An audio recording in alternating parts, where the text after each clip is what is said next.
Shalom, shalom bien-aimé, que notre Dieu nous bénisse. J'ai eu trop de messages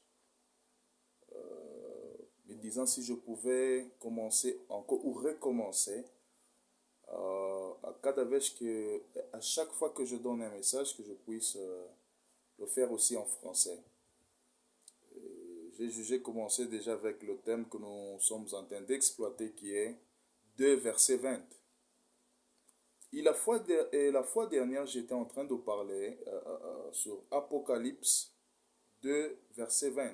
La Bible nous dit, mais ce que j'ai contre toi, c'est que tu laisses la femme Jézabel, qui se dit prophétesse, enseigner et séduire mes serviteurs, pour qu'ils se livrent à l'impudicité et qu'ils mangent des viandes sacrifiées aux idoles.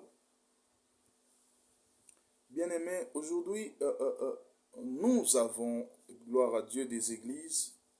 Et à chaque fois que nous allons dans les églises, c'est pour que nous soyons édifiés. C'est pour que nous puissions apprendre quelque chose de Dieu. Maintenant, il arrive que ces derniers temps, il y a de fausses doctrines qui entrent dans des églises, des fausses pratiques qui entrent dans des églises, qui font à ce que les gens deviennent plus loin de Dieu. Aujourd'hui, qu'est-ce qui se passe dans d'autres églises? Vous allez trouver que les serviteurs vendent de l'eau.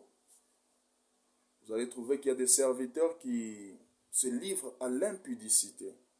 Vous allez trouver qu'il y a des serviteurs qui se livrent à des pratiques, entre guillemets, spirituelles, mais qui n'ont rien à voir avec Dieu. Voilà pourquoi nous avons parlé sur Apocalypse 2, verset 20. La Bible nous dit que Jézabel est entrée. Donc quand vous êtes dans une église où vous voyez qu'il y a de telles pratiques, où on vous vend de l'eau, où on vous vend peut-être des choses en vous disant que derrière ces choses, il y a une certaine puissance qui peut délivrer votre maison, qui peut délivrer votre fils, qui peut délivrer votre maman, votre frère, votre soeur, vous devez directement comprendre que Jézabel est en train de faire son travail. Ça veut dire que Jézabel a envahi votre église. Si vous êtes devant un pasteur qui veut à ce que vous puissiez tomber dans l'impudicité ou la fornication et toutes les autres pratiques, parce que peut-être vous n'arrivez pas à concevoir, vous n'arrivez pas à faire d'autres choses, comprenez que ce pasteur-là est possédé par l'esprit de Jézabel. Combien de gens aujourd'hui sont dans des églises où ils sont en train de prendre des choses qui ont été sacrifiées aux esprits? On met des histoires en vous disant, mais là, il y a l'esprit de Dieu, il y a l'esprit de Dieu, mais il parle d'autres esprits et les gens reçoivent ces histoires. Peut-être ils vont manger, peut-être qu'ils vont utiliser dans leur maison, mais ce sont des histoires qui sont possédées par des esprits qui sont contraires à l'esprit de Dieu, à l'esprit de Jésus-Christ. Et ça, c'est la présence de Jézabel dans ces églises. Aujourd'hui, il y en a tellement. Voilà pourquoi nous avons dit, bien-aimés, si vous remarquez que vous êtes dans une église où il y a de telles pratiques, comprenez directement que Jézabel est là.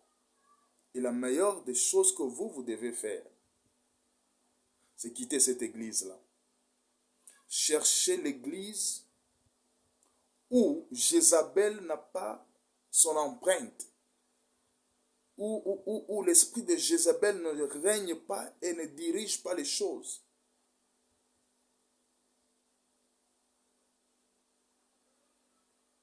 Observez bien, nous avons l'Esprit de Dieu avec nous, nous avons le Saint-Esprit qui nous parle à chaque fois.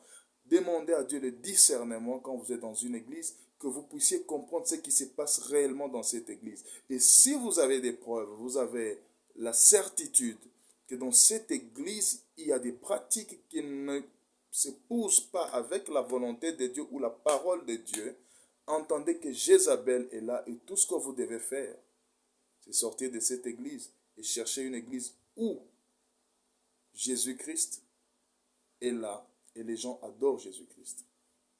Que Dieu vous bénisse.